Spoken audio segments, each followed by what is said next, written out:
నమస్తే, welcome to our channel. నేను మిషాలి. AP కల్తీ నెయ్యి వ్యవహారానికి సంబంధించి రోజుకొక మలుపు తిరుగుతుంది. నిజాలు తెలుసుకోవడానికి రేపు ఏపీ శాసన మండలిలో సభలో చర్చ జరగబోతుంది. అయితే నిజంగా ఈ చర్చలో మార్నింగ్ నుంచి మధ్యాహ్నం వరకు ఈ కల్తీ నెయ్యి వ్యవహారమే జరగబోతుంది.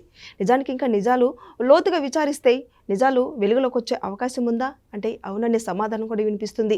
దీని మీద పూర్తిగా విశ్లేషించడానికి మనతో పాటు స్టూడియోలో ఉన్నారు సీనియర్ జర్నలిస్ట్ సత్యమూర్తి గారు ఉన్నారు. వారిని అడిగే విషయాలను తెలుసుకునే ప్రయత్నం చేద్దాం. నమస్కారం సార్. నమస్కారం సార్, ఈ కల్తీ కుంభకోణం అయితే రోజుకొక మలుపు తిరుగుతుంది. అసలు ఎవరికీ అర్థం కావట్లేదు. ఇది రేపు అసెంబ్లీలో చర్చ జరగబోతుంది. దీని మీద నిజాలు వచ్చే అవకాశం ఉందా అంటారా సార్? రేపు ఎవరికి అర్థం కాదు, అందరికీ అర్థమైంది.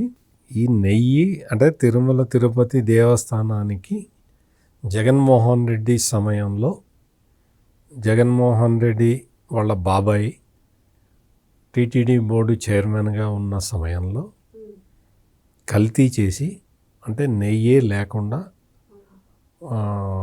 ఒక వనస్పతి డాల్డాన్ని తీసుకొచ్చి నెయ్యిలాగా దాన్ని తయారు చేయటానికి అందులో కెమికల్స్ కలిపి దాన్ని ఈ లప్సా లాంటి టాయిలెట్ క్లీనర్లలో వాడే ఆ పదార్థాలని కూడా ఇందులో కలిపి నెయ్యిని తయారు చేసి ఆ నెయ్యిని వాడారు అనేది మొత్తం ప్రజలందరికీ అర్థమైపోయింది. ప్రజలందరికీ అర్థం కావటమే కాకుండా సుప్రీంకోర్టు విధించిన సిబిఐ సిట్టు వాళ్ళతో కలిపి వేసిన దర్యాప్తు బృందం కూడా దీన్ని ఒక నిర్ధారణకు వచ్చింది.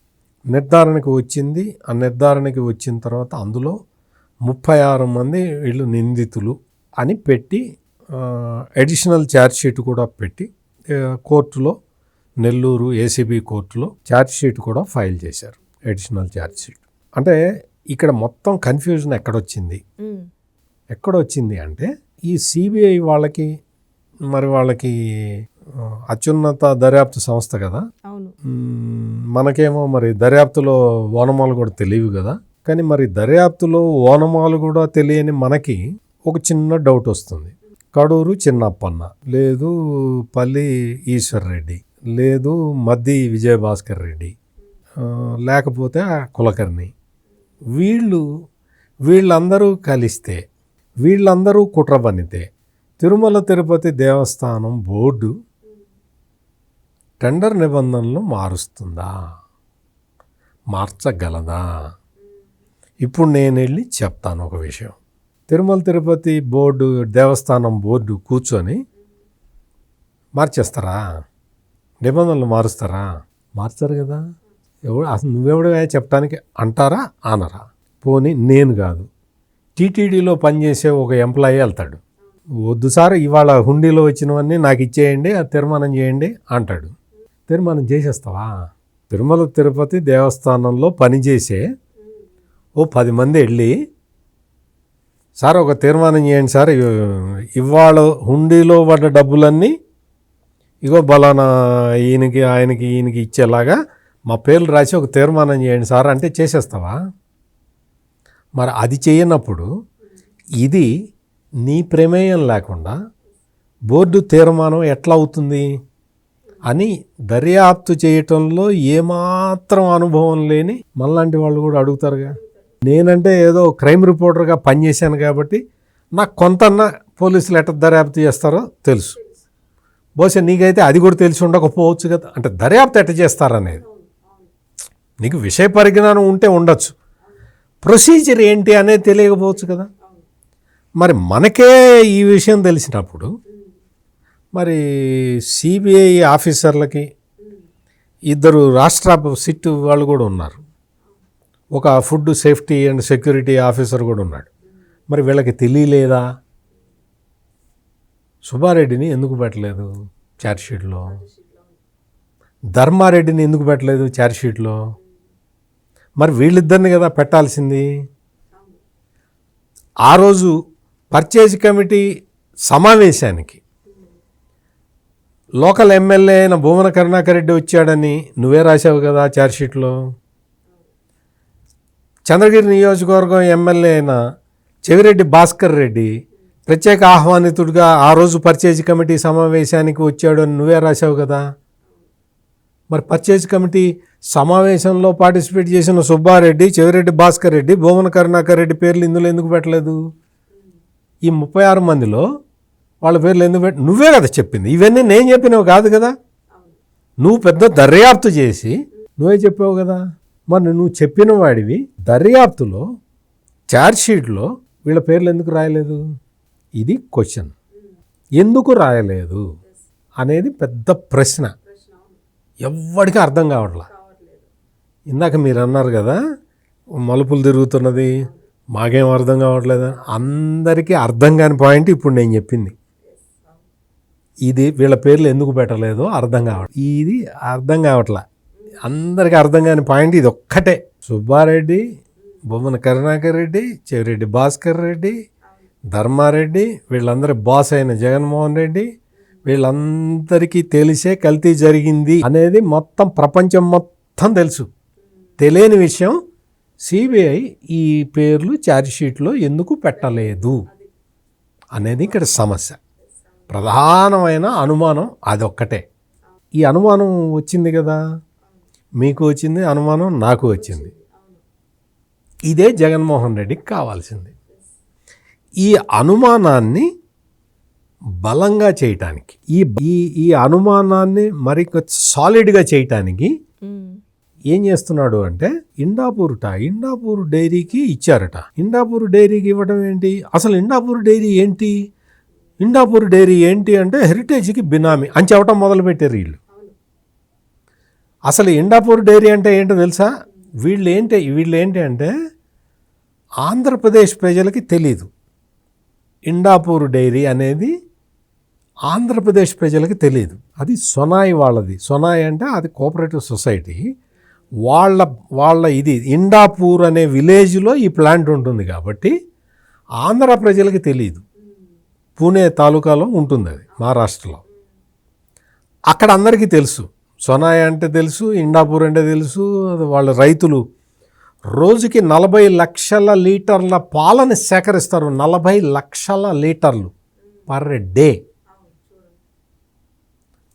ఆ ఇండాపూర్ డైరీ నెట్ వర్త్ ఎంతో తెలుసా? నెట్ వర్త్, ఆ కంపెనీ నెట్ వర్త్ 10,000 కోట్లు. 10,000 కోట్ల రూపాయల నెట్వర్త్ ఉండి రోజుకి 40 లక్షల లీటర్ల పాలను సేకరించే ఒక కంపెనీని వేరే కంపెనీకి బినామీ అని చెబుతున్నది ఈ జగన్మోహన్ రెడ్డి అండ్ బ్యాచ్. ఎందుకు అంటే ఈ అనుమానం ఉంది కదా, ఈ అనుమానాన్ని ఆసరాగా చేసుకొని చెప్తూ ఉన్నారు. ఈ రోజున ఇండాపూర్ డైరీ వాళ్ళు క్లియర్ కట్గా చెప్పారు. ఏం చెప్పారు? వాళ్ళు వీడియోలు రిలీజ్ చేశారు. వాళ్ళ కంపెనీ ఎండి, మేనేజింగ్ డైరెక్టర్లు వీళ్ళందరూ కలిసి వీళ్ళందరూ ఎవరికి వాళ్ళు చెప్పారు, అరే ఏం దమాగుందా మీకు? అసలు ఒకసారి వచ్చి అసలు మేమేందా, మా కంపెనీ ఏంటి, మా బోర్డ్ ఆఫ్ డైరెక్టర్లు, మాది ఇంత పెద్ద కంపెనీ, మేమేదో వెంకటేశ్వర స్వామికి నెయ్యి సప్లై చేద్దామని చెప్పి మేము అనుకుంటే మీరేంటయా వచ్చి మా కంపెనీని తీసుకెళ్ళి హెరిటేజ్కి బినామీ అంటారు ఏంటయా, బుర్రుందా మీకు అని చెప్పి వాళ్ళు వీడియోలు రిలీజ్ చేశారు. కేసు కూడా వేస్తున్నారు. వాళ్ళు హెరిటేజ్ ఎట్లా వేసిందో అట్లా ఇండాపూర్ డైరీ వాళ్ళు కేసు అయిపోతూ ఉన్నారు. కేసు వేస్తారు, వాళ్ళు రెడీగా ఉన్నారు. ఆ విషయం ఆయనే చెప్పాడు. నేను మా అడ్వకేట్ తోటి మాట్లాడుతున్నాను, వాళ్ళ మీద ఈ మాట్లాడిన వాళ్ళందరి మీద కేసు వేస్తానని చెప్పాడు. ఇంకోటి ఏంటి అంటే బొత్స సత్యనారాయణ వచ్చి చెప్తాడు, 278 రూపాయలకి ఇండాపూర్ డైరీ అప్పట్లో కొటేషన్ వేసింది, ఇప్పుడు అదే డైరీ వచ్చి 658 రూపాయలకి కొటేషన్ వేసింది. ఈ 278 రూపాయల నుంచి 658 రూపాయలకి రేటు పెంచి ఈ మధ్యలో డబ్బులు కొట్టేస్తున్నారు అని పెడుతున్నాడు. ఏమన్నా అసలు కామన్ సెన్స్ అనేది ఒకటి ఉంటుంది. కామన్ సెన్స్ తోటి ఆలోచించినా ఏం తెలుసు అంటే కామన్ సెన్స్ మనకి లేదు కాబట్టి నేనే వివరించి చెప్తా. 2016లో ఆవు పాలు ధర లీటర్కి 17 రూపాయల నుంచి 20 రూపాయల మధ్య ఉన్నది. అప్పుడు ఇండాపూర్ డైరీ వాళ్ళు కోట్ చేసింది 278 రూపాయలు. ఈ రోజున ఆవు పాలు ధర 42 రూపాయల లీటర్కి చేరింది, 42 రూపీస్. అందుకని ఇప్పుడు రూపాయలకి టెండర్ వేశారు. వాళ్ళు కోట్ చేసిన రేట్ అది. పాల ధర 147% పెరిగింది. నెయ్యి ధర 133%కి వాళ్ళు పెంచేశారు. పాల ధర 147కి. ఇవన్నీ ఇంకోటి ఏంటి అంటే ఈ మిల్క్ డైరీలన్నీ కూడా సహకార రంగంలో నడిచాయి. అంటే వీళ్ళు పాలు సేకరించి రైతులకి డబ్బులు ఇవ్వాలి. రైతులు ఫ్రీగా పోయారు కదా, ఫ్రీగా నువ్వు వెంకటేశ్వర స్వామికి ఇస్తావో లేకపోతే సిద్ధి వినాయకుడికి ఇస్తావో వాళ్ళకి సంబంధం లేదు. వాళ్ళు కష్టపడుతున్నారు, పాలు సేకరిస్తున్నారు, పాలు నీకు పోస్తున్నారు, వాళ్ళకి డబ్బులు కావాలి, డబ్బులు ఇవ్వాలి నువ్వు. మరి పాల సేకరణ ధర కూడా గవర్నమెంట్ ఫిక్స్ చేస్తూ ఉంటాయి. ఏ గవర్నమెంట్ అయినా ఫిక్స్ చేస్తూ ఉంటుంది. వీలుని బట్టి ఇంత ఉండాలి, మరి తక్కువ అయితే ఒప్పుకోదు, గవర్నమెంట్ ఒప్పుకోదు. ఇంకా ఎక్కువ ఇస్తానంటే గవర్నమెంట్ బ్రహ్మాండంగా ఇచ్చేసే అంటారు. రైతులకి మేలు జరుగుతుంటుంది. సో ఇవన్నీ కూడా ఈ కోఆపరేటివ్ డైరీస్ రైతులకి ఎప్పటికప్పుడు డబ్బులు ఇస్తూ పాలు సేకరిస్తూ ఉంటాయి. నీకు పాల ధర 157% పెరిగినా కానీ నెయ్యి ధర 147% పెంచల. 133% పెరిగింది. అదే రేటుకి ఇచ్చారు. ఓకే, అంటే పాల ధర మీద బొత్స సత్యనారాయణ మాట్లాడుతున్నది తప్పు. పాల ధర గురించి కానీ నెయ్యి ధర గురించి కానీ బొత్స సత్యనారాయణ మాట్లాడుతున్నది తప్పు. ఇంకొకటి, ఇప్పుడు నీకు ఈ పాల సేకరణ ధర ఎంత ఉంది అనేది పబ్లిక్ ఫిగర్ అందరికీ తెలుసు. నెయ్యి ఎంత ఇస్తున్నారు అనేది తెలుసు.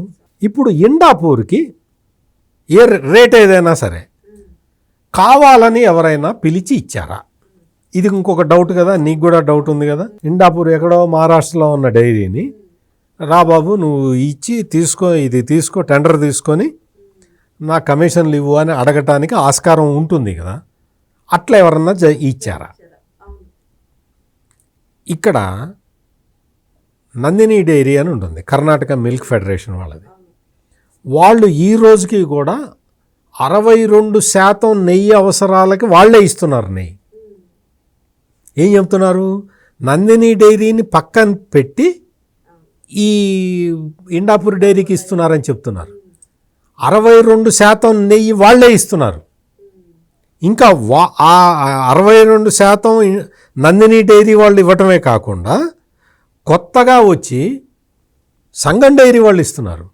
ఇప్పటివరకు సంగం డైరీ వాళ్ళు ఇస్తున్నారు. ఇవన్నీ ఇచ్చిన తర్వాత ఇండాపూర్ డైరీ వాళ్ళు జగన్మోహన్ రెడ్డి టైంలో టెండర్ పార్టిసిపేట్ చేశారు, వాళ్ళకి రాలేదు. L2గా వచ్చింది, రాలేదు. మొన్న కూడా వాళ్ళు L2గా వచ్చారు. 20 లక్షల కిలోల నెయ్యి మాకు కావాలి, స్వచ్ఛమైన ఆవు నెయ్యి అంటే అది ఆల్ ఇండియా టెండర్ అది. అందుకని వాళ్ళు వచ్చి మేము కూడా పార్టిసిపేట్ చేస్తామని పార్టిసిపేట్ చేశారు. L1గా నందిని వచ్చింది, L2గా ఇండాపూర్ వచ్చింది. L1 పిలిచి ఇచ్చేశారు. ఇచ్చిన తర్వాత అప్పటికే నందిని డైరీ వాళ్ళు అప్పటికే ఒక 4-5 టెండర్లు వాళ్ళకే వచ్చింది, వాళ్ళు సప్లై చేస్తున్నారు. ఇది 20 లక్షల కిలోలు. అయ్యా మేము టెండర్ అయితే పాడాం కానీ మాకు అంత కెపాసిటీ మా దగ్గర అంత నెయ్యి లేదు, మేము 10 లక్షల కిలోల వరకు మేము ఇవ్వగలుగుతాము అని వాళ్ళు టీటీడీ బోర్డుకి చెప్పారు. ఇప్పుడు మళ్ళీ టెండర్ పిలవాలి. మళ్ళీ టెండర్ పిలవకుండా ఇప్పుడు ఏం చేయాలి అంటే 10,000 కిలోలే ఇస్తాము, మేము అంతకు మించి ఇవ్వలేమని నందిని చెప్పింది కదా. నందిని చెప్పిన తర్వాత జనరల్గా ఏం చేస్తారంటే L2ని పిలుస్తారు. అయ్యా L1 రేటుకి నువ్వు ఇవ్వగలుగుతావా, నువ్వు ఆ రేటుకి ఇవ్వగలుగుతావా లేదా, మాకు ఇప్పుడు అర్జెంటుగా 10 లక్షల కిలోల నెయ్యి కావాలి, నువ్వు ఇవ్వను అంటే మేము మళ్ళీ టెండర్కి వెళ్ళాల్సి వస్తుంది అని చెప్పారు. అట్లాగే చెప్పాలి, అట్లాగే చెప్పారు. ఇండాపూర్ డైరీ వాళ్ళు ఏంటి చాలా సంవత్సరాల నుంచి ప్రయత్నం చేస్తూ ఉన్నారు. జగన్మోహన్ రెడ్డి టైంలో కూడా ప్రయత్నం చేశారు, వాళ్ళకి రాలేదు టెండర్. L2 దగ్గర అయిపోతున్నారు వాళ్ళు, L1గా రావట్లా.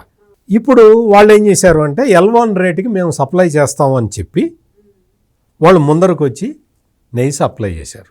అంటే అర్థం ఏంటి? ఎవడన్నా కావాలని ఇండాపూర్ డైరీకి టెండర్ ఇచ్చాడా? ఇవ్వలేదు కదా. మరి ఎందుకు పెద్ద వర్రీ అవుతావు నువ్వు? ఇక్కడ సిబిఐ వాళ్ళు నీ బాబాయ్ పేరు పెట్టలేదు ఛార్జ్షీట్లో అన్న ఒక అడ్వాంటేజ్ని తీసుకొని నువ్వు ఆడుతున్న రాజకీయాలన్నీ కూడా ఈరోజు ప్రజలకి బట్టబయలైనాయి. నీకు లేకపోతే నువ్వు చెప్పించే మనుషులకి క్రెడిబిలిటీ లేదని నీకు అర్థమైపోయి బొత్స సత్యనారాయణ దించావు. ఈ పెద్ద మనిషి చెప్తే అన్న వింటారేమోనని బొత్స సత్యనారాయణ దించావు. ఢిల్లీలో ఉండే సుబ్రహ్మణ్య స్వామిని తీసుకొచ్చి సుప్రీంకోర్టులో కేసు వేయించావు. ఇటువంటి కార్యక్రమాలన్నీ చేస్తున్నావు. అంటే ఫిషింగ్ ఇన్ ట్రబుల్డ్ వాటర్ అంటారు. ఫిషింగ్ ఇన్ ట్రబుల్డ్ వాటర్ అటువంటి పని చేస్తున్నావు జగన్మోహన్ రెడ్డి. అనవసరం. ప్రజలకు అంత అర్థమైపోయింది. నువ్వు బొత్స సత్యనారాయణని దించిన, నువ్వు సుబ్రహ్మణ్య స్వామి అనే ఒక రాజకీయ నాయకుడు కమ్ పాలిటీషియన్ కమ్ లిటిగెంట్ వీళ్ళందరూ ఇటువంటి వాళ్ళని దించిన ప్రజలందరికీ అర్థమైపోయింది. కల్తీ చేసింది మీరే, కావాలనే చేశారు. Thank you sir. నమస్కారం.